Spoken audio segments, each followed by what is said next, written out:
An audience deeply saturated with Marxist indoctrination to the very marrow has, for that very reason, not the faintest idea that it is being indoctrinated.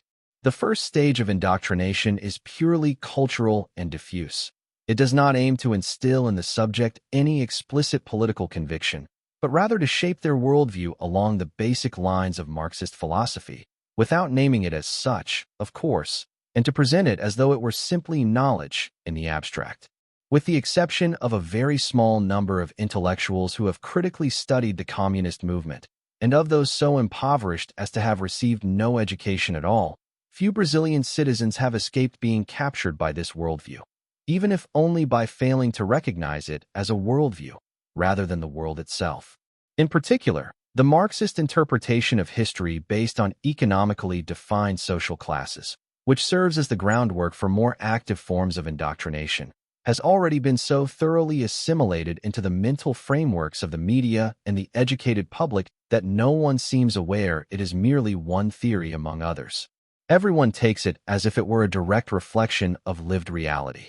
However little it corresponds to the actual distribution of forces in Brazilian social life, the average citizen instinctively reaches for its basic concepts, if not its precise vocabulary, to express what they believe is going on in society.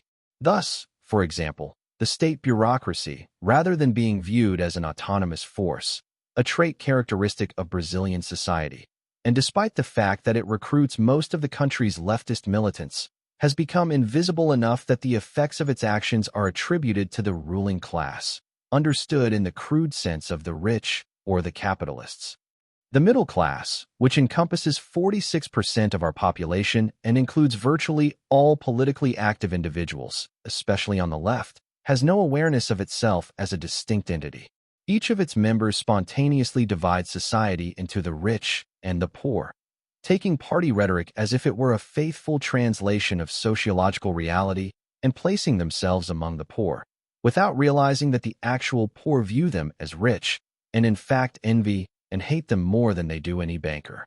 The disconnect between social reality and the self-explanatory discourse is, in such circumstances, total. Likewise, the Marxist habit of interpreting ideas as stereotyped expressions of class interests is easily projected onto our historical memory. It bulldozes over a readily observable, but Marxistically inexplicable, fact. In Brazil, ideological discourse has almost never aligned with the objective interests of the social classes involved.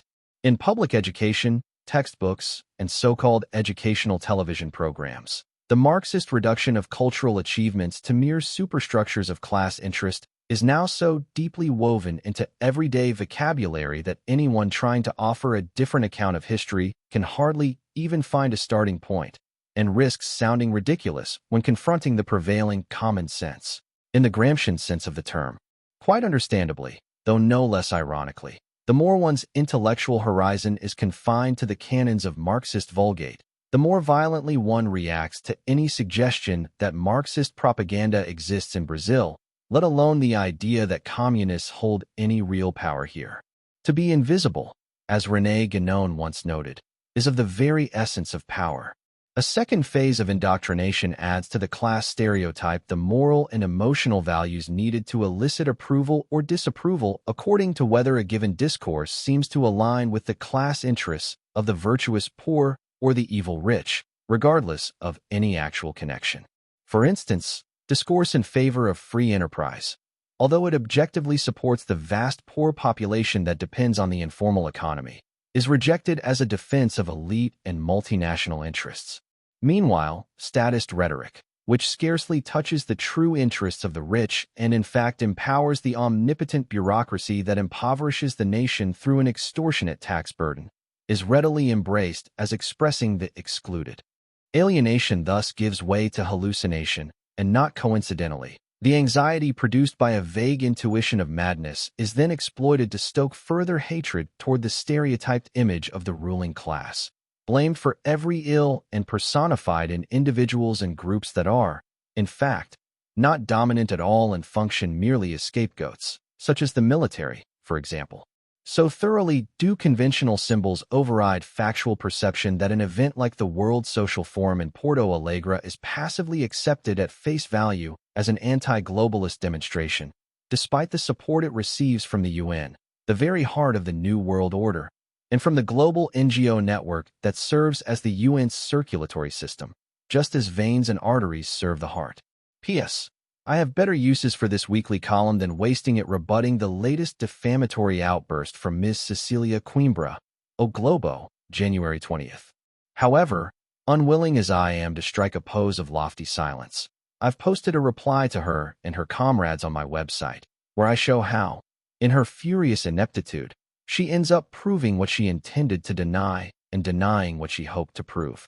From this point on, no further explanations. Any renewed attempt to portray my article, Torture and Terrorism, as an apology for torture will be met with a lawsuit.